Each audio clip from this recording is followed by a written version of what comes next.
அகிலத்தை ஆளும் உழைப்பின் உறுதியை என்றும் வணங்கும் அக்னி. This summer, meet the magical mermaid at VGP Marine Kingdom from April 12th till May 31st, 2024. LIC வழியா நடந்து போவார். இதே பார்த்துட்டு ஒரு நாளைக்கு இதோட பெரிய பில்டிங் கட்டணும்னு ஒரு கனவு. அதெல்லாம் நடக்குமா? இம்பாசிபிள். உங்களுக்கு நடிக்கணுங்கிற எண்ணம் இல்லை? எனக்கு பயம். ஓஹோ, இல்லை ஆசை இருந்துச்சு? இல்லை, அதுவும் இல்லை. ஆச்சரியமா இருக்கு. ஏன்னா அப்போ அந்த டைம்ல வந்து கேரக்டர் சொன்னாரு, இந்த கேரக்டர் நீ சரியில்லை, ராஜேஷ்னு ஒருத்தர் அவரை வச்சு பண்ணி நீங்க நான் ஸ்ரீதேவி 3 பேரும் சேர்ந்து தேவியின் திருவிளையாடல் ஒரு படம் பண்ணோம். நான் உட்காந்துட்டு இருக்கும்போது என் பக்கத்துல ஸ்ரீதேவி இருக்கும். உங்க சீன் வரும்போது அப்படியே பார்க்கும், அப்படியே சிவாஜி மாதிரி. இப்போ பார்த்தாலும் ஒரு எக்ஸைட் ஆக மாட்டேங்கிறீங்களே, ஏன்? ஒரு கண்ட்ரோல்டு எமோஷன்ஸ் உங்ககிட்ட இருக்கு. அது என்னுடைய லைஃப்ல நடந்த சில சோகமான கஷ்டமான வாழ்க்கை. இல்லை, அது எப்படி ஃப்ரோசன் ஆகும்? ஃப்ரோசன் ஆயிடுச்சு. காரணம் என்னன்னா, ஐயா பார்க்கலான்னு. என்ன பார்க்கலாம்? பாருங்க, நல்லா பாருங்க. பார்த்துட்டீங்களா? புறப்படுங்க. ஐயா, சின்ன வயசுல நான் ஸ்கூல் படிக்கிற காலத்துல பாக்ஸரா இருந்தேன். ஓஹோ, பாக்ஸிங்கா? அப்போ சில்வர் ஜூப்ளி அலைகளுவில்லை, அதுக்கு எம்ஜிஆர் நீங்க வந்திருந்தீங்க. ஆமா, வந்திருந்தேன். அப்போ அந்த ஃபங்க்ஷன்ல சொல்றாரு, தியாகராஜன் நீங்க வந்து பாக்ஸர்னு எனக்கு தெரியும், ஆனா இனிமேல் வந்து பாக்ஸிங் போகக்கூடாது, இது என்னுடைய வேண்டுகோள் இல்லை, கட்டளைன்னு. கட்டளை. அன்னைக்கு நிறுத்தினது தான் பாக்ஸர். உங்களை இன்னைக்கும் நான் சிவாஜியா தான் பார்க்குறேன். அப்படியா? நீங்க வந்து அவர் நடிச்ச படங்களை திரும்பியும் நீங்க ரீமேக் பண்ணி நீங்க நடிக்கிறோம். ஏன் அவரை பயோபிக்கே என்ன வச்சு எடுக்கலாமே? செய்ய மாட்டேங்கிறாங்களே. செஞ்சிருவோம், உடனே செஞ்சிருவோம்.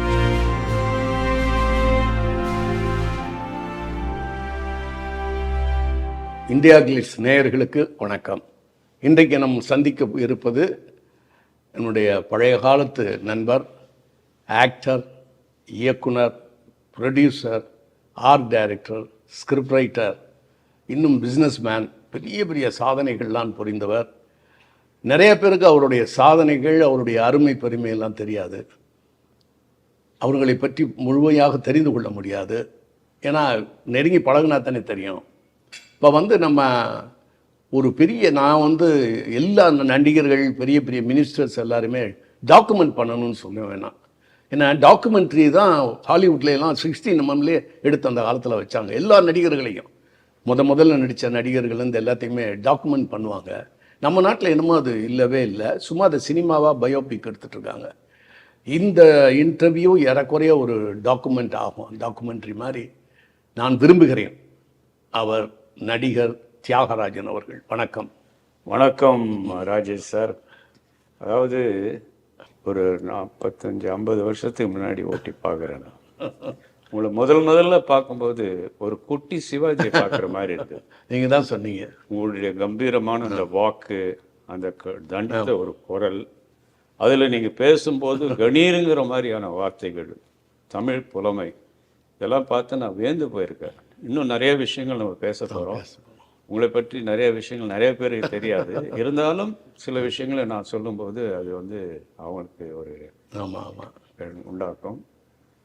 இன்னைக்கு இந்தியா கிளிட்ஸ் நேயர்கள் அனைவருக்கும் இந்த வாய்ப்பு அளித்ததுக்கும், உங்களை நீண்ட நாளைக்கு அப்புறம் நான் சந்திக்கிறதுக்கும். ரீசெண்டாக பிரசாந்த் வந்து உங்களுடைய ஒரு இன்டர்வியூ நீங்கள் 2 டாக்டர்ஸை பண்ணியிருந்தீங்க. ஆமாம். அதை பற்றி பயங்கரமாக பேசுவார். 2 ஸ்கின் டாக்டரை பற்றி அவ்வளோ நாலேஜபிள். அப்போ தான் சொன்னேன், ராஜேஷ் சாருக்கு இதில் மட்டும் இல்லைப்பா, அவருடைய நாலேஜ் வந்து வேர்ல்டு ஃபீல். அவர் வந்து ஒரு என்ன சொல்கிறது, ஒரு டிக்ஷனரின்னு கூட சொல்லலாம், அந்த அளவுக்கு நாலேஜ் உள்ள ஒருத்தர்ன்றதை சொன்னேன். அவர் ரொம்ப ஹாப்பியானாங்க. டைரக்டர் மகேந்திரன் தான் உங்களை முதல் இன்ட்ரடியூஸ் பண்ணார். இது கன்னிமரா ஹோட்டல், அதாவது flute Sudhakar, handle manual Viji, இன்னொரு 3-4 பேர் ஞாபகம் இல்லை. அப்போல்லாம் வந்து ரூம் ரெண்ட்டு 500 ரூபா என்னமோ தான் இருக்கும்னு நினைக்கிறேன். அப்போ நீங்கள் எல்லாருக்கும், நீங்கள் குடித்து நான் பார்க்கல, பட் எல்லாருக்கும் ட்ரிங்க்ஸ் பார்ட்டி வச்சிங்க. அந்த பார்ட்டி செலவே ஒரு 1500 ரூபா கூட பெறாது. ஆனால் ரூம் பில் வந்து 3000-4000 செலவு பண்ணிங்க. அப்போ தான் இவர் சொன்னார், மகேந்திரன், இவர் தான் தியாகராஜன் பேர், இவர் வந்து ஹைலி இன்ஃப்ளூயன்ஷியல் பர்சன், ஒரு பெரிய பிஸ்னஸ் மேன், மேக்னெட்லாம் சொன்னார். அப்படின்னு சொன்னோடனே அப்போ தான் நான் நான் உங்களுக்கு பார்த்தேன். நீங்கள் என்ன குட்டி சிவாஜின்னு சொன்னீங்க. ஆனால் கொஞ்ச நாள் கழித்து எப்படி உங்களுக்கு வந்து இந்த நடிக்கிறதுல இன்ட்ரெஸ்ட் வந்துச்சு, எப்படி பிஸ்னஸ் மேன் ஆனீங்க? எல்லாத்துக்கும் ஒரு ஸ்டிக்மா இருக்கணும், ஒரு ஆம்பிஷன் இருக்கணும், ஒரு சைல்ட்ஹுட் ட்ராஜடி, சைல்ட்ஹுட் ஸ்டிக்மா, இவைகளெல்லாம் இருந்தால் தான் ஒரு மனிதன் வந்து மிகப்பெரிய அளவில் வளர முடியும். அதுக்குரிய உங்கள்கிட்ட ஒரு லீடர்ஷிப் குவாலிட்டி இருக்குது. அப்புறம் வந்து ஒரு ஆங்கில புலமை இருக்குது. அது காரணம் டான் பாஸ்கோ ஸ்கூலில் உங்கள் அப்பா படிக்க வச்சுருக்காரு. அது ஒரு பெரிய ஒரு ஆயுதம். ஆங்கிலம் என்பது ஒரு பெரிய ஆயுதம் அது. அதனால் எப்படி சினிமாவில் அதை தான் பிளாட் பாயிண்ட்டுமா சிட்ஃபீல்டு. நீங்கள் ரொம்ப தெளிவான ஒரு விஷயத்த சொல்லியிருக்கீங்க. அதாவது நான் சின்ன வயசுல எங்கள் அப்பா இறந்துட்டார். சின்ன வயசுனா உங்களுக்கு என்ன வயசு? எனக்கு 14 இயர்ஸ் இருக்கும். 14 இயர்ஸ். அதுக்கப்புறம் எனக்கு வந்து என்ன ஆக்சிடென்ட்ங்கிறது விபத்தா இல்லை நேச்சுரல் டெத்தா? Natural death. ஓ சரி சரி. ஒரு 4 சிஸ்டர்ஸ் 3 பிரதர்ஸ். ஓ சரி. நீங்கள் எத்தனாவது? நான் ரெண்டாவது. ஓ. இப்போ என்டையர் ஃபேமிலி ரெஸ்பான்சிபிலிட்டி என் மேலே விழுந்தது. ஓ. வேற வழி இல்லை, நான் ஏதாவது ஒர்க் பண்ணி. உங்களுக்கு மூத்தவங்க சிஸ்டரோ? ஆமாம். சரி. இப்போது நான் போய் முதல்ல பிஎன்சி மில்லில் டெக்ஸ்டைல் டெக்னாலஜி அப்ரெண்டிஸ் படிக்க போனேன். ஆனால் அது வந்து காலையில் 6 மணிலேருந்து மத்தியானம் 2-2:30 முடிஞ்சிடும். அதுக்கப்புறம் போய் நிறைய இடங்களில் ஒர்க்குக்கு போவேன். ஏன்னா அதனுடைய தேவை, இந்த குடும்பத்துக்கு தேவையான விஷயங்களை சேகரிக்க வேண்டிய ஒரு சூழ்நிலை ஆகிப்போச்சு. அது ரொம்ப கஷ்டம், முடியல. அதுக்கப்புறம் மெடிக்கல் ரெப்ரசன்டேட்டிவ் ஆகி பல பெரிய பெரிய கம்பெனி. மெடிக்கல் ரெப்ரசன்டேட்டிவ் உங்களுக்கு நாலேஜ் இருக்கா? மெடிக்கல் நாலேஜ் இல்லை, பட் பேச்சு வளர்த்துக்கிட்டீங்க. நாலேஜை வளர்த்துக்கிட்டேன். அனாட்டமி பிசியாலஜி ஃப்ரீ டைமில் படிக்க ஆரம்பித்தேன். அவங்க என்ன பண்ணுவாங்கன்னா, ஒரு மெடிக்கல் கம்பெனியும் ஒரு 2 மாதம் ட்ரைனிங்க்கு பாம்பே அனுப்புவாங்க, பெரிய கம்பெனிக்கு. அங்கே போகும்போது கிளாஸஸ் எடுப்பாங்க. இது என்ன மருந்து, இதுக்கு என்ன ட்ரீட்மெண்ட்டு, இது எப்படி போய் டாக்டர்கிட்ட போய் அப்ரோச் பண்ணுறதுன்ற ஒரு கிளாஸஸ் எடுப்பாங்க 2 மாதம். அதுக்கு நல்ல ஸ்டைஃபண்ட் கிடைக்கும். அதனால் என்ன ஆச்சுன்னா, நிறைய ஊர் சுற்றி பார்க்கணுன்னு ஒரு ஆசை. ஒரு நல்ல கம்பெனியில் வேலையில் இருக்கும்போது அடுத்தது இன்னும் ஒரு பெரிய கம்பெனிக்கு போகணும்னு சொல்லி, ஏன்னா இது பாம்பே ஈர்ப்பு ஒன்று, அடுத்தது இன்னும் சம்பளம் கொஞ்சம் ஜாஸ்தியாக வேணும்னு. நான் ஒர்க் பண்ண இடங்களெல்லாம் வந்து டாக்டர்ஸ் என்னை விரும்பி நான் சொல்கிறது கேட்டீங்கன்னா, நான் போனதும் அவங்கள வந்து இம்ப்ரெஸ் பண்ணிவிடுவேன். எனக்காக என்ன பண்ணுவாங்கன்னா, என் மருந்துகளை எழுத ஆரம்பிப்பாங்க. இது எப்படி இந்த ஆள் போகிற கம்பெனிகளை மட்டும் இப்படி வியாபாரம் ஆகுதுன்னு சொல்லி கம்பெனிகளில் என்னை தேட ஆரம்பித்தாங்க. இது கொஞ்ச நாள் ஆனோன்னா தேவைகள் பத்தலை, பெருகிட்டே போகுது. என்ன செய்யுதுன்னு யோசனை பண்ணால், அப்போ பாலிடார்னு ஒரு ரெக்கார்ட் கம்பெனி. அதுக்கு ரீஜனல் மேனேஜர் கேட்குறாங்க. அதுக்கு ரீஜனல் மேனேஜர், அப்போ எனக்கு கல்யாணம் ஆயிடுச்சு. ரீஜனல் மேனேஜர் கேட்டோன்னா நான் போனேன். போயிட்டு இன்டர்வியூ அட்டன் பண்ண போகும்போது நார்மலாக ஒரு டிஷர்ட்டும் ஜீன்ஸோடு தான் போனேன். இல்லை, வசதி இல்லை. அப்போது அந்த இன்டர்வியூ பண்ணுறான் கபீர் கமாராயன்னு ஒருத்தன். அவன் வந்து ரொம்ப ஒரு ரெவல்யூஷனரி பர்சன் ஃப்ரம் கல்கட்டா. அவன் வந்து டாப் பொசிஷனில் வந்து இன்டர்வியூ பண்ணுறான். என்னை பார்க்குறான், எல்லோரும் டை பேண்ட்டோடு வந்திருக்கானுன்னு. எதுக்கு இன்டர்வியூக்கு இந்த மாதிரி ப்ளைனாக வந்தேன்னு கேட்டு நான் ஃபஸ்ட்டு கேட்குறேன். நான் சொன்னேன், நீ என்ன செலக்ட் பண்ணுறது not for my dress, it is for my talent. அப்படியே கொஞ்சம் யோசித்தான். அதுக்கப்புறம் அப்படியே உனக்கு என்ன தெரியும்னா, எங்கள் மாமனார் வந்து ஃபிலிம் இண்டஸ்ட்ரியில் பெரிய டைரக்டர். அதனால் எனக்கு ஈஸியாக வந்து இந்த ப்ரொஃபஷனை கொண்டு போக முடியும். என்னுடைய ஜாப் என்னன்னா, ப்ரொடியூசர்ஸ்கிட்ட போய் அந்த ரெக்கார்டை வந்து இந்த கம்பெனிக்கு வாங்கி கொடுக்கணும். அந்த மாதிரியான ஒரு ஜாபு. அப்போ நான் அவன்கிட்ட சொன்னேன், நான் வந்து அப்போ ரொம்ப டிஃபிகல்ட்டான ஒரு சுச்சுவேஷன் என்னென்னா, ஏற்கனவே ஒரு கம்பெனி இருக்குது. அந்த கம்பெனியில் என்ன பண்ணியிருக்காங்கன்னா, எல்லா படங்களையுமே 10 வருஷம் 15 வருஷத்துக்கு வந்து சைன் பண்ணியிருக்காங்க. என்னால் போய் பிரேக் பண்ண முடியல. ஆமாம். அப்போது எப்படி என்ன பண்ணுறது யோசிச்சுட்டு மியூசிக் டைரக்டர்ஸ் எல்லாம் போய் பார்ப்போம். அவங்கக்கிட்ட சொல்லுவோம், உங்களுக்கு வந்து நான் இன்சென்டிவ் கொடுக்குறேன், வர இதில் வந்து ஒரு பர்சன்டேஜ் உங்களுக்கு வாங்கித்தரேன் கம்பெனியிலேருந்துன்னு சொல்லி பேசி, அப்போது ஜிகே வெங்கடேஷ், வி குமார், இந்த மாதிரி பாப்புலரான ஒரு மியூசிக் டைரக்டர், அவங்கக்கிட்ட போய் இதெல்லாம் சொல்லி அவங்க வந்து ட்ரை பண்ணுவாங்க. ஆனால் அந்த கம்பெனிகள் ஆல்ரெடி போயிருக்கும். அப்போ தான் ராஜ்கண்ணா ஆஃபீஸு, உங்களை முதல்ல பார்த்தது ராஜ்கண்ணா ஆஃபீஸ். அப்படியா? என்ன பார்த்ததா? ஞாபகம் இல்லை எனக்கு. அவரை அடிக்கடி பார்க்க வருவேன். கேஆர்ஜி பார்ப்பேன். ஆமாம், கேஆர்ஜி பக்கத்து. ஆமாம், சிகப்பு. 2 பேரும் ரொம்ப ஃப்ரெண்ட்ஸு. ஆமாம். அப்படி இருந்து என்னால் பிரேக் த்ரூ பண்ணவே முடியல, ரொம்ப கஷ்டமாச்சு. அப்போது நாய் ரெட்டியரை வந்து டெய்லி போய் பார்ப்பேன். என்ன நாய் வந்து டெய்லி பார்க்குறத பார்த்து அவரும் ஒரே டென்ஷனாக, என்னால் ஒன்றும் பண்ண முடியல. அந்த தம்பிக்கு ஒரு நாள் கூப்பிட்டாரு, நான் உனக்கு ஒரு படம் தரேன்னாரு. ஜூலின்னு ஒரு படம், மலையாளத்தில் மிஸ் லட்சுமி. அந்த படத்தினுடைய மியூசிக் வந்து எனக்கு கொடுத்தாரு. ஏன்னா அது வந்து பண்ணுறது ஹிந்தி ப்ரொடக்ஷன்றனால எனக்கு கொடுத்தாரு. அது நேஷ்னல் வைஸ் மிகப்பெரிய மியூசிக்கல் ஹிட் ஆகி கம்பெனியில் லெவலில் வேறு மாதிரி ஆகிப்போச்சு. இதை தொடர்ந்து பாலாஜி ஒரு ஹிந்தி படம் எடுக்கிறாரு. அவரும் இந்த மாதிரி டெய்லி நான் போய் பார்க்கறத பார்த்து துலன் சொல்லி ஒரு படம், இந்த 2 படமும் என்னை வேறு லெவலுக்கு கொண்டு போச்சு. என்னை ஃபர்தராக ஜெர்மனிக்கு அனுப்பிச்சாங்க. போகும்போது ஒரு பிஸ்னஸ் கான்ட்ராக்ட் கிடச்சிது.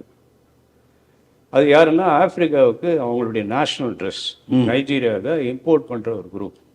நான் இந்த மாதிரி சென்னையிலேருந்து வரேன்னு பேசிக்கிட்டே இருந்தாங்க. எங்களுக்கு இந்த மாதிரி ட்ரெஸ் வேணும், அனுப்ப முடியுமா? ஓ தாராளமாக பண்ணுறேன், எனக்கு எல்லாரையும் தெரியும். அப்படி ஸ்டார்ட் பண்ணேன் பிஸ்னஸ்ஸு. நான் வந்து நம்பர் 1 எக்ஸ்போர்ட்டர்னு ஆப்பிரிக்கன் ட்ரெஸ். எப்போ இருந்து எந்த வருஷம்? 76 76ல இருந்து. ஓ, உங்கள் மாமனாருக்கும் நாகிரெட்டியும் பழக்கமா? அவங்கெல்லாம் ஒரே குரூப் தானே. ராமா நாயுடு, நாயகிரெட்டி, என்டிஆர் இதெல்லாம் ஒரே குரூப் தானே. அவர் எல்லாரோடையும் ரொம்ப ஃப்ரெண்ட்ஸு. சரி சரி. அப்போது நாயகிரெட்டியார் வந்து என்னுடைய மாமனார்னு நான் சொல்லிக்கல. நான் போய் ஒரு பாலிடாருடைய ரெப்ரசன்டேட்டிவாக போய் அவங்ககிட்ட பேசும்போது என்னுடைய அந்த விடாமுயற்சி அது ரொம்ப பிடிச்சிது. அது என்ன வேறு லெவலுக்கு கொண்டு போச்சு. நானும் தமிழ், கன்னடம், மலையாளம்னு சொல்லி நம்ம ஏஆர் ரமனுடைய ஃபாதர், ஆமாம், சேகர், அவரும் மலையாளத்தில் நிறையா படங்கள் எனக்கு கொடுத்தாரு. அவருடைய படங்களுக்கெல்லாம் ராயல்ட்டிலாம் வாங்கி கொடுத்துருக்கேன். அப்போ நான் திலீப்பா சின்ன பையன் சைக்கிள் எடுத்துகிட்டு போயிட்டு போகிறேன். அப்படியெல்லாம் கஷ்டப்பட்டு ஒரு லெவலுக்கு வந்து அந்த மாதிரி கஷ்டப்பட்ட காலத்தில் எல்ஐசி வழியாக நடந்து போவார். சரி. பார்த்துட்டு ஒரு நாளைக்கு இதோட பெரிய பில்டிங் கட்டணும் ஒரு கனவு, சைல்ட்ஹுட் ஆம்பிஷன். அதெல்லாம் நடக்குமா? பாசிபிள். இந்த பிஸ்னஸ் என்னை வந்து வேற லெவலுக்கு கொண்டு போச்சு. நான் வேர்ல்டு ஃபுல்லாக சுற்ற ஆரம்பித்தேன். சரி சரி. ஓஹோ, வேர்ல்டு ஃபுல்லாக சுற்ற ஆரம்பிச்சது இதனால தான். இந்த எக்ஸ்போர்ட் பிஸ்னஸ். நான் சும்மா ஊர் சுற்றி இருக்கீங்கன்னு நினச்சிட்டு இருக்கேன். 1-2 ஊரா. இங்கே காலையில் கிளம்புனா பாம்பே போயிட்டு, பாம்பேலேருந்து லண்டன் போய் அங்கே ஒரு நாள் ஸ்டே பண்ணி அங்கேருந்து ஆப்பிரிக்கா போவேன். அடுத்த ட்ரிப் போகும்போது மாதத்தில் எப்படி 2-3 ட்ரிப் ஆப்பிரிக்கா போய் ஆகணும். அடுத்த ட்ரிப் போகும்போது பாரிஸ் போவேன், ஆம்ஸ்டர்டாம் போவேன், இந்த மாதிரி ஜெர்மனி போவேன். ஒவ்வொரு கண்ட்ரியாக போய் எனக்கு இந்த ஊர் சுற்றி எக்ஸ்ப்ளோர் பண்ணுறது, நிறைய விஷயங்களை பார்க்குறதெல்லாம் எனக்கு ஆசை. அப்படி அந்த மாதிரி ஊர் சுற்றின நேரத்தில் தான் ஒரு வேறு லெவலான ஒரு பிஸ்னஸ் பண்ணணும் அப்படின்னு நினச்சி நிறைய லேண்ட்ஸ் எல்லாம் வாங்கி போட்டிருந்தேங்க. டி நகரில் இந்த லேண்ட் இருந்தது. இதில் இந்த 17th ஃப்ளோரில் இந்த டவரை கட்டணும் நம்ம, பிரசாந்த் கோல்ட் டவர். அதாவது எல்ஐசியை விட, அதாவது 14 மாடி தானே. இல்லை, எல்ஐசி பில்டிங்கை பார்த்தீங்க, இந்த பில்டிங் கட்டினீங்க. ஆமாம், பிஸ்னஸ் மேனாக ஆனீங்க. அந்த சினிமா எப்படி உங்களை ட்ரிகர் பண்ணிச்சு? அதுதான் நான் இந்த பாலிடோர் ரெக்கார்டில் இருக்கும்போது எல்லா ப்ரொடியூசர்ஸும் மீட் பண்ணுறது, ஆர்டிஸ்ட்டை பார்க்குறது, எல்லாரையும் பார்க்குறது. அப்படி இருக்கும்போது ஒரு எங்கள் மாமனாரை வச்சு நான் ஒரு படம் ப்ரொடியூஸ் பண்ணணுன்னு ஆசைப்பட்டேன். அதே மாதிரி மாத்து தப்பத மகான்னு கன்னடத்தில் ஒரு படம். ஏன்னா அவர் கன்னடத்தில் மிகப்பெரிய டைரக்டர், ஒரு 6 படம் நேஷ்னல் அவார்டு வாங்கினோம் ஒரு டைரக்டர். அவர் வச்சு ஸ்டார்ட் பண்ணி அனந்தநாக் ஹீரோ, ரஜினிகாந்த் அது வில்லன். நான் சொல்கிறது 1977 ஆரம்பித்து 78 ரிலீஸ் ஆச்சு அந்த படம். அது பண்ணிகிட்டே இருக்கும்போது இங்கே வருவேன், போவேன், சிட்டியில் வந்து டிஸ்ட்ரிபியூட் பண்ண சொல்லுவார். அது சில படங்கள் வாங்கி டிஸ்ட்ரிபியூட் பண்ணுவேன். யார்? ராஜான்னு. ஆமாம். அப்போ நான் வந்து அவர்கிட்ட சொன்னேன், நம்ம ஏன் டிஸ்ட்ரிபியூட்டே பண்ணோம், படம் ப்ரொடியூஸ் பண்ணேன்னா. நாங்கள் 3 பேர் சேர்ந்து ஒரு கம்பெனி ஆரம்பித்தோம், ராஜாஸ் கம்பெனிஸ். நான், பாரதி ராஜா, இளையராஜா. அதில் வந்து பூட்டாத பூட்டுகள்னு மகேந்திர படம். அதை வந்து மதுரைக்கும் சிட்டிக்கும் ரைட்ஸு வாங்க சொன்னாங்க. பாரதி ராஜா வந்து அதுலேருந்து கழட்டிக்கிட்டார், நான் இந்த கேமில் வரலன்னு. அப்புறம் நானே ரிலீஸ் பண்ணேன். அவர்கிட்ட சொன்னேன், படம் ப்ரொடியூஸ் பண்ணலாம், டிஸ்ட்ரிபியூஷன் வேணாம் அப்படின்னு சொல்லி ராஜாஸ் கம்பெனிஸில் ஒரு இது ஆரம்பித்தோம். அலைகள் ஒரு படம். அது கதை டிஸ்கஷன் அப்படி போயிட்டு இருந்தது. அது ஹீரோ. நீங்கள் அதில் பார்ட்டிசிபேட் பண்ணீங்களா? ஆமாம், நான் ப்ரொடியூசர் இல்லை. ஓ, நீங்கள் ப்ரொடியூசர். ஆமாம் ஆமாம் ஆமாம். அதை கதை சொல்லும்போது அது ஒவ்வொரு விஷயங்களும் கேட்குறது, பேசுறது, இதுக்கு என்ன பண்ணுறது. அப்போது பாரதி ராஜாவை கூப்பிட்டுட்டு ஒவ்வொரு ஸ்கூலாக போவேன் ஹீரோ தேடிட்டு. ஹீரோ வந்து 6 மாதம் தேடணும். பெங்களூருக்கு கூப்பிட்டு போவேன், இங்கே டான் பாஸ்கோவுக்கு போவோம். டான் பாஸ்கோவில் ஒரு பையனை செலக்ட் பண்ணிட்டார், தீபக்னு ஒரு பையனை. அப்புறம் இவங்க வந்து அந்த டைமில் தான் இளையராஜா சொல்கிறாரு, அவங்க அண்ணன் மருதானின்னு ஒரு படம் பாஸ்கர் ஆரம்பிச்சு நின்று போச்சு. அவர் ஹாஸ்பிட்டலில் அட்மிட் ஆகிட்டார். இளையராஜா வாங்க, நான் மூகாம்பிகா போகிறேன்னாரு. நான் வரலன்னா, இல்லை வாங்கன்னு கூப்பிட்டு போனார். போகிற வழியில் சொன்னார், இந்த மாதிரி அண்ணன் உடம்பு சரியில்லாமல் இருக்கார், இந்த படத்தை அண்ணனுக்கு கொடுத்துடலாம். சரி, ஓகே. நாங்கள் இங்கே ஒரு ஆஃபீஸ் எடுத்து வச்சுருந்தோம், நான் பில்டிங் எதிரிலேயே. அது வந்து பார்த்தாரு, இதுதான் ஆஃபீஸ். என்ன இல்லை, நான் வீடை மாற்றிக்கிறேன். அப்போ மலை பெருமாள் கோயில் தெரு மந்தவழியில் இருந்தார். அலைகழுதில் படம் வச்சு இந்த ஆஃபீஸும் அவர் வந்து நான் டேக் ஓவர் பண்ணி இது வீடு மாற்றிக்கிறேன்னாரு. வீடு இங்கே வந்துட்டார். அப்படி இருந்தபோது பாரதிராஜா கேட்டார், என்ன மாறிச்சு, கை மாறிச்சான்னாரு. இல்லை கேட்டார், கொடுத்தேன். இப்போ இந்த படத்தில் நீங்கள் நடிக்கணும். அப்படி தான் அலைகழுதில் நடிச்சு. உங்களுக்கு நடிக்கணுங்கிற எண்ணம் இல்லை? எனக்கு பயம். இல்லை முதல்ல எல்லாம் எந்த எண்ணமும் பயம்தான். ஓஹோ, இல்லை ஆசை இருந்துச்சு? இல்லை, அதுவும் இல்லை. ஆச்சரியமா இருக்கு. ஏன்னா அப்போ அந்த டைமில் வந்து லைஃப்பில் வேறு ஏதாவது ஆகணும்னு தவிர இந்த ஆர்டிஸ்ட் ஆகணும், நடிக்கணும், இந்த எண்ணங்கள்லாம் எனக்கு கிடையாது. நல்ல வசதியான வாழ்க்கை பெருக்கிக்கணும், எல்லாருக்கும் ஹெல்ப் பண்ணணும், அந்த மாதிரி ஒரு மூடு இருந்தது. அந்த படத்தில் நடிக்க சொல்லும்போது அதுக்கு ஒய்ஃபும் ஒத்துக்கலை. ஏன்னா அவங்க வந்து வெளியில் சினிமாவை பற்றி தெரிஞ்சதுனால ஒத்துக்கலை. அப்புறம் பாரதி வந்து கன்வின்ஸ் பண்ணார், படம் பண்ணோம். பாலிடார் தியாகராஜன் இருந்தேன்னா சினிமா இண்டஸ்ட்ரியில் அலைகழுதில் தியாகராஜனா மாறினேன். அதுக்கப்புறம் மம்புட்டியான்னு ஒரு படம், மம்புட்டியான் தியாகராஜன் சினிமா தத்தை எடுத்துக்கிச்சு. அப்போது அனுராதா ஸ்ரீராம் எழுதின அணைப்புன்னு ஒரு படம். அந்த படம் அனுராதா ஸ்ரீராம் அப்படியா அணைப்புன்னு ஒரு புக்கு. அதை வந்து நானும் பூர்ணிமா பாக்கியராஜன் 2 நாள் ஷூட் பண்ணோம். சிறை கேளுங்க. கேரக்டர் சொன்னார், இந்த கேரக்டர் நீ சரியில்லை, ராஜேஷ்னு ஒருத்தர் இருக்கு, அவரை வச்சு பண்ணி. சிறைன்னு ஒரு படம் நீங்கள் பண்ணீங்க. ஆமாம் ஆமாம் ஆமாம். இன்னொரு அனுபவம் இருக்கு எனக்கு. என்னன்னா அனுராதா ரமணன். அனுராதா ரமணன். ஆமாம். அப்போது இந்த சிங்கர் பேர் ஞாபகம். அனுராதா ரமணன். அதுக்கப்புறம் நீங்கள், நான், ஸ்ரீதேவி 3 பேரும் சேர்ந்து தேவியின் திருவிளையாடல் ஒரு படம் பண்ணோம். தேவியின் திருவிளையாடல் பண்ணும்போது நீங்கள் வந்து அப்படி நான் முதல்ல ஒத்துக்கலை. ஏன்னா இந்த ராஜா கிருஷ்ணன் நான் தாடி எடுக்கணும், நம்ம எடுக்க முடியாதுன்ட்டேன். அந்த காலம் இந்த தாடி எப்பவுமே வச்சுருப்பீங்களா? இல்லை, தாடி வைக்க சொன்னது பாரதி தான். பாரதி ராஜா தான், நீங்கள் வந்து ரொம்ப இன்னசென்ட் ஃபேஸாக இருக்குது, எனக்கு ரஃபாக இல்லை அலைகள் அலைகள், அப்போ தான் நான் தாடி வச்சது முதல்ல. அதுக்கப்புறம் அது ஒரு சிம்பாலிக் ஆகி போச்சு. தாடி எடுத்தேன்னா சின்ன பையன் மாதிரி ஆகிடும். தேவியின் திருவிழா தாடி எடுக்க சொன்னார். கேஎஸ் கோபாலகிருஷ்ணன் முடியாதுன்ட்டேன். சரி பரவாயில்ல அப்படியே நடிங்கன்னாரு. நான் உட்காந்துட்டு இருக்கும்போது என் பக்கத்தில் ஸ்ரீதேவி இருக்கும். உங்கள் சீன் வரும்போது அப்படியே பார்க்கும், அப்படியே சிவாஜி மாதிரி இருக்காரு. நான் அவரை முதல்ல பார்க்கும்போது குட்டி சிவாஜி தான் கூப்பிட்டேன். ஏன்னா அந்த வாய்ஸு, அந்த கம்பீரம், நடை, இதெல்லாம் பார்க்கும்போது இன்னொரு அவதாரமாக சிவாஜி அப்படிங்கிற மாதிரி தோணும். அதை வந்து அடிக்கடி நீங்கள் சோலோ ஷாட் வைக்கும்போது என் பக்கத்தில் உட்காந்துருக்கோம். அப்படியே சிவாஜி மாதிரி இருக்காரு, அதே மாதிரி டைலாக், அதே மாதிரி வாக்கு அப்படின்னு அந்த அம்மா ஸ்ரீதேவி அப்போ அப்ரிஷியேட் பண்ண ஒரு விஷயம். நான் நினைக்கிறேன் 82 நினைக்கிறேன். 82 தான். 82. அதுக்கப்புறம் அப்படியே போச்சு. நிறைய படங்கள் பண்ணேன். காவல்னு ஒரு படம். இந்த ஆங்கில படம் மாதிரி நடிப்பு எப்படி புரிஞ்சுக்கிட்டீங்க? சின்ன வயசில் நான் நிறைய கிளின்ட் ஈஸ்ட்வுட் படங்கள் பார்ப்பேன். நிறைய இந்த வெஸ்டர்ன் ஃபிலிம்ஸ்லாம் எங்கள் ஸ்கூலில் வந்து வீக்கில் வந்து இது ப்ரொஜெக்டர் கொண்டாந்து ப்ரொஜெக்ட் பண்ணுவாங்க. அந்த வெஸ்டர்னுடைய ஒரு இது எனக்குள்ள. அப்புறம் எப்போ பார்த்தாலும் ஒரு எக்ஸைட் ஆக மாட்டேங்கிறீங்களே, ஏன்? ஒரு கண்ட்ரோல்டு எமோஷன்ஸ் உங்கள்கிட்ட இருக்குது. அது என்னுடைய லைஃப்பில் நடந்த சில சோகமான விஷயம். அப்படியா? ட்ராஜிக்னா கஷ்டமான வாழ்க்கை. இல்லை, அது எப்படி ஃப்ரோசன் ஆகும்? ஃப்ரோசன் ஆகிடுச்சு. காரணம் என்னென்னா, இதுதான் நம்மளுடைய ஸ்டேட்டஸ். இதுக்கு மேலே நம்ம வந்து அலட்டிக்கிறதுல ஒன்றுமே இல்லை, ஷோ பண்ணுறதுல ஒன்றுமே கிடையாது. இல்லை, ஒரு நடிகர்னா எக்ஸைட்மெண்ட்ஸ் இருக்கணும், நார்மல் ஸ்டேட் இருக்கும், அப்நார்மல் இருக்கும், எதுவுமே இல்லாமல் ஒரே டைப்பில் இருக்கீங்களே. நான் என்னை ப்ராக்டிஸ் பண்ணிக்கிட்டேன் அந்த மாதிரி. இல்லை, காரணம் என்னன்னா, திடீர்னு வந்த வாழ்க்கை கிடையாது. நான் வந்து நிறைய கஷ்டங்களை அனுபவிச்சு ஒரு பெரிய லெவலுக்கு வந்த பாட்டு தான் சினிமாவுக்கு வந்திருக்கேன். இது எல்லாம் எதை பார்த்தாலும் எனக்கு ஒரு சாதாரணமாக தான், ரொம்ப பெருசாக இது பண்ணிக்கிறீங்க. அப்புறம் நீட்டாக வச்சிருக்கணுங்கிற குணம் எப்படி வருது உங்களுக்கு? அது நிறைய ட்ராவல், ஓவர்சீஸ் ட்ராவல், ரோடுகளை இல்லை நீட்டாக அது ஆஃபீஸ் ஓவர்சீஸ் ட்ராவலு, ஒவ்வொரு இடத்துக்கும் போகும்போது ஒவ்வொரு ஆஃபீஸ் எப்படி வச்சுருக்காங்க, ஒரு இடங்கள் எப்படி க்ளீனாக இருக்குது, அந்த விஷயங்களை மெயின்டைன் பண்ணணுங்கிறது என்னுடைய ஒரு. அதை வந்து இந்த பில்டிங்கே வந்து எங்களுக்கு மெயின்டெனன்ஸ்க்கு ஒரு 30 பேர் ஒர்க் பண்ணுறாங்க. அதை வந்து ரெகுலராக மெயின்டைன் பண்ணுறாங்களான்னு சூப்பர்வைஸ் பண்ணுறதுக்கே ஒரு 3 பேர் இருக்காங்க. அது வந்து first order. It has to be clean. இது அதிகமான தேவையில்லாத பொருள்லாம் இருக்காது. ஆமாம், அப்படி தான் வச்சுருக்கீங்க. அதை பார்த்தேன்னா வீடும் சுத்தம் உங்களுடைய இது. அப்புறம் சாப்பாடு எப்படி குறைவாகவே சாப்பிட்றீங்க? அதுவும் சின்ன வயசுலேருந்து அது ப்ராக்டிஸ் ஆச்சு. இப்போ நீங்கள் ஓவர்சீஸ்லாம் ட்ராவல் பண்ணிங்கன்னா அதிகமாக சாப்பிட முடியாது. பிரேக்ஃபாஸ்ட்டும் ஏதோ ஃப்ரூட்ஸு ப்ரெட்டு அந்த மாதிரி தான் இருக்கும். மத்தியான சாப்பாடும் அது மாதிரி தான் இருக்கும். சூப்பு அந்த மாதிரி வெஜிடபிள்ஸ். இது அப்படியே ஒரு சைனீஸ் சாப்பாடு சாப்பிட்டு பழகியாச்சு.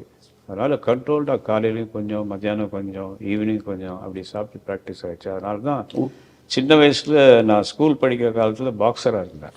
ஓஹோ, பாக்ஸிங்கா? பாக்ஸிங்கில் பயங்கரமாக ஏன்னா எம்ஜிஆர் கூப்பிட்டு சொல்கிறேன் சொல்கிறேன். பாக்ஸராக இருந்தேன். அப்போ அலைகளுவதில் பெரிய ஹிட்டாகி ஓடுது. என் பாக்ஸர் குரூப்பெல்லாம் சேர்ந்து என்ன பண்ணுறாங்கன்னா, இந்த ஒரு கண்டிப்பாக ஒரு பாக்ஸிங் ஸ்டேஜ் பண்ணணும்னு சொல்லி எம்ஏஎம் திடல்னு ஒன்று இருக்கும். அதில் போஸ்டர்லாம் அடித்து தியாகராஜன் போட்டெல்லாம் எடுத்து பாக்ஸிங் போட்டெல்லாம் போட்டிருந்தாங்க. அப்போது சில்வர் ஜூப்ளி அலைகளுவதில்லை. அதுக்கு எம்ஜிஆர் நீங்கள் வந்திருந்தீங்க. அப்போ அந்த ஃபங்க்ஷனில் சொல்கிறாரு, தியாகராஜன் நீங்கள் வந்து பாக்ஸர்னு எனக்கு தெரியும், ஆனால் இனிமேல் வந்து பாக்ஸிங் போகக்கூடாது. ஏன்னா உங்களுக்கு அடிபட்டுருச்சுன்னா உங்களை நம்பி படம் எடுக்க ப்ரொடியூசர்ஸ் எல்லாம் அவசரப்படுவாங்க. இது என்னுடைய வேண்டுகோள் இல்லை, கட்டளைன்னு. அன்னைக்கு நிறுத்தினது தான் பார்க்கணும். அலைகளோ இதில் வந்து முத போகும்போது அந்த ஒரு பயம் இருக்குமே உங்களுக்கு, கேமரா இருக்கு? எனக்கு அது தோணவே இல்லை. ஏன்னா பாரதி ராஜா ரொம்ப ஃப்ரெண்ட் ஆகிட்டாரு. கதையை ஃபுல்லாக கேட்டிருக்கோம். ஒவ்வொரு கேரக்டரும் செலக்ட் பண்ணும்போது நான் கூட இருக்கேன். Cameraman friend. ஃபஸ்ட்டு ஷாட் வைக்கும்போது இது எப்படி வருமோ இல்லையோன்ற ஒரு தயக்கம் இருந்தது. ஆனால் நான் வந்து இந்த சினிமாவை வந்து ரெக்கார்ட் கம்பெனியில் இருக்கும்போது ரீரெக்கார்டிங்கில் வந்து டைரக்டர்ஸ் உட்காந்து எப்படி ஷார்ட்ஸை கட் பண்ணுறாங்க, எந்த மாதிரி கேமராவை பார்க்கணும், எப்படி பண்ணணும், இதெல்லாம் வந்து ஒரு உள் வாங்கிக்கிட்டேன் அப்போவே. அதனால் எனக்கு இப்போ ஃபஸ்ட்டு ஷாட் வைக்கும்போது அந்த பயம் வரல. சிலுக்கு கூட நடிச்சது முதல் டைலாக் என்ன ஞாபகம் இருக்கா? இல்லை, ஃபஸ்ட்டு எனக்கு டைலாக் இல்லை. ராதாவும் கார்த்திக்கும் ஒரு பீச் ஓரத்தில் வெயிட் பண்ணிட்டோம். நான் பைக்கில் வருவேன். என்னை பார்த்தோன்னா ராதா வரும், பைக்கில் ஏற்றிட்டு போகிற ஷாட். நீங்கள் நடிக்கும்போது எனக்கு ஓம்புரி ஞாபகம் வந்துச்சு. முத நீங்கள் நடிக்கும்போது ஒரு கரெக்டாக ஒரு எக்ஸ்பிரஷன் கொடுக்குறாரு அப்படின்னு. அப்புறம் தான் பார்த்தேன் எந்த பாதிப்பும் இல்லாத நடிகை. இப்போ நான்லாம் எம்ஜிஆர், சிவாஜி, எம்ஆர் ராதா 3 பேர் பாதிப்பு இருக்கும் என்கிட்ட. ஏன்னா மூளையில் வந்து பேரை விட உங்களை இன்னைக்கும் நான் சிவாஜியை தான் பார்க்குறேன். அப்படியா? நீங்கள் வந்து அவர் நடித்த படங்களை திரும்பியும் நீங்கள் ரீமேக் பண்ணி நீங்கள் நடிக்க. ஆமாம். ஏன் அவரை பயோபிக்கே என்ன வச்சு எடுக்கலாமே, செய்ய மாட்டேங்கிறாங்களே. செஞ்சிருவோம், உடனே செஞ்சிருவோம். சீரியஸாக சொல்கிறேன். அப்படியா? இன்னைக்கு அவருடைய ஃபேஸ் லுக் இருக்கு. ஒரே ஆள் இன்னைக்கு. அதே மாதிரி சாவித்திரி அம்மா கூட அவ்வளோ ரிலேட் இல்லை. ஆனால் நீங்கள் ரெடின்னு சொல்லுங்க, நான் பயோபிக் எடுத்துறேன். சீரியஸாக ஒரு 4 ரைட்டர்ஸ் வச்சு எழுத வைப்போம். உங்களை பயோபிக் ரொம்ப அருமையாக இருக்கும். ஏன்னா லைஃப்பில் அது நான் அவருக்கு செய்கிற ஒரு நல்ல விஷயமா இருக்கும். காரணம் என்னன்னா, நான் வந்து கருடா சௌக்கியமானு ஒரு இது சிவாஜி சார் கூட நடிக்கணும்னு கூப்பிட்டாங்க. நான் சொன்னேன், ஐயோ நான் வரல, என்னை விட்டுருங்கன்ட்டேன். இப்படி ஒரு 2 வாரம் போச்சு. அப்புறம் சார் கூப்பிட்றாரு, உங்களை வாங்கன்னாங்க. சரின்னு போனால் அங்கே சத்யா ஸ்டுடியோஸில் மேக்கப் ரூமில் இருந்தார். உட்கார்ந்தோடனே அது எம்ஜிஆர் மேக்கப் ரூம். ஆமாம். கேட்குறாரு, என்ன நடிக்க மாட்டேன்னு சொல்லிட்டீங்களாமே? நடிக்க மாட்டேன்லாம் சொல்லலை, எனக்கு பயம் உங்களோட. எதுக்கு பயம்? நீங்கள் நல்லா நடிகராச்சே, ஒன்றும் பயப்பட வேணாம், நீங்கள் வாங்கன்னாரு. அப்புறம் போய் கருடா சௌக்கியமா படம் நடித்தேன். அதில் என்னை கூப்பிட்டு பக்கத்துலேயே உட்கார வச்சு வேறு. அப்போ அந்த ஆஃப்ரிக்காலாம் நிறையா ட்ராவல் பண்ணதுனால பிரேஸ்லெட்ஸ் ஹெவியாக இருக்கும். கழுத்துலலாம் ஒரு 4-5 செயின் இருக்கும், ஹெவி வாட்ச் இருக்கும். காலையில் வந்து பார்க்கும்போது வணக்கம் சொன்னேன், வாடா நகைக்கடை அப்படின்பார். சரி, அவர் சொன்னது என்னமோ பழிச்சு ஒரு நகை கடையை வந்துருச்சு. அது இது கட்டினதுக்கு ஏன் நகை கடையை கட்டினேன்னா, பேங்காக் போயிருக்கும்போது ஒரு 2000 ஸ்கொயர் ஃபீட் 20,000 ஸ்கொயர் ஃபீட்டில் ஒரு நகை கடை. மக்கள் எல்லாம் அதை பார்க்கறதுக்கு வேர்ல்டுலேயே லார்ஜஸ்ட் ஜுவல்லரி ஸ்டோர்னு சொல்லி அதை பார்க்கறதுக்கு ஜனங்க போவாங்க. அது டூரிஸ்ட் ஸ்பாட் மாதிரி. அது போய் பார்த்தா 20,000 ஸ்கொயர் ஃபீட்டு. 20,000 ஸ்கொயர் ஃபீட்டில் வேர்ல்டு லார்ஜஸ்ட்ன்றானே. நம்ம ஒன்று பெருசாக போனோம்னு சொல்லி தான் இதை 1,78,000 square feet world's large Limca Guinness புக்கில் ரெக்கார்டு. ஓ, 9 படம் நடிச்சிங்க 81ல். ஹிந்தி, தமிழ், தெலுங்கு இதெல்லாம். ஹிந்தி எப்படி தெரியும்? ஹிந்தி வந்து நான் நிறைய நார்த் இந்தியன் ஃப்ரெண்ட்ஸ் இருந்தாங்க. சரி. அவங்க வீடுகளில் அங்கே இங்கே பேசும்போது நிறைய ஹிந்தி வார்த்தைகள், அந்த ஹிந்தி படங்கள் நிறைய பார்ப்பேன். ஹிந்தியை டெவலப் பண்ணிக்கிட்டேன் நான். அப்போ தெலுங்கு அதே மாதிரி. ஓ சரி சரி சரி சரி. தெலுங்கு ப்ராக்டிஸ் பண்ணி கற்றுக்கிட்டது தான். அது கூட ஒய்ஃப் வந்து ஃபாதர் தெலுங்கு, மதர் தெலுங்கு. தெலுங்கு பத்திரிகையில் வர விஷயங்களை படித்து காமின்னு கொடுப்பேன். அந்த அம்மா அப்படியே வாங்கி படிச்சுக்கிட்டே இருக்கும். சொல்லுங்கிற நீ வீட்டில் படிக்கிறேன்னா போயா அப்படின்னு தூக்கி போட்டு போயிடும். அப்படியா எது சொல்கிறேன் கற்றுக்கிறேன்னு சொல்லி இப்போ ஒரு வெறியில் கற்றுக்கிட்டு தான் தெரியும். தெலுங்கு கற்றுக்கிட்டீங்க, பேச தெரியும்? ஆமாம், ஃப்ளூயண்ட்டாக பேசும். ஆடாடாடா. சரி சரி சரி, பெரிய விஷயம்தான். அதுக்கப்புறம் நியூ டெல்லின்னு ஒரு மலையாள படம் பண்ணேன். அது ஒரு பயங்கரமான ரோல். இது அந்த படத்தை வந்து ஹிந்தி, தெலுங்கு, கன்னடம் எல்லாத்துலேயும் ரீமேக் பண்ணாங்க. அந்த ஒரு ரோலை மட்டும் நான் பண்ணேன், தமிழில் பண்ணல. அந்த அந்த பவர்ஃபுல் ரோலால் எல்லா மலையாளிஸ்க்குமே எனக்கு ரொம்ப பிடிக்கும். இல்லை, உங்களுக்கு ஒரு ஃபேஸ் வந்து ஒரு 3-4 லாங்குவேஜுக்கு ஒத்து போய்டும். இல்லை, உண்மை சில பேர் வந்து இப்போ நான்லாம் பக்கா தமிழியன் ஃபேஸ் தான் இருக்கும் எனக்கு. அந்த அப்படி கிடையாது. நீங்கள் வந்து உங்களை அடாப்ட் பண்ணிட்டு எந்த லாங்குவேஜ் பண்ணாலும் உங்களுக்கு சூட் ஆகும். தெலுங்கு பண்ணிங்கன்னா தெலுங்குக்கார மாதிரி இருப்பீங்க, ஹிந்தி பண்ணால் ஹிந்தி மாதிரி தான் இருப்பீங்க. உங்கள் ஃபேஸ் எல்லாத்துக்கும் அடாப்ட் ஆகும். நம்ம அந்த லாங்குவேஜுக்கு ஏற்ற மாதிரி நடைமுறை பாவனை மாற்றிக்கிறாங்க. அகிலத்தை ஆளும் உழைப்பின் உறுதியை என்றும் வணங்கும் அக்னி. This summer, meet the magical mermaid at VGP Marine Kingdom from April 12 till May 31st, 2024.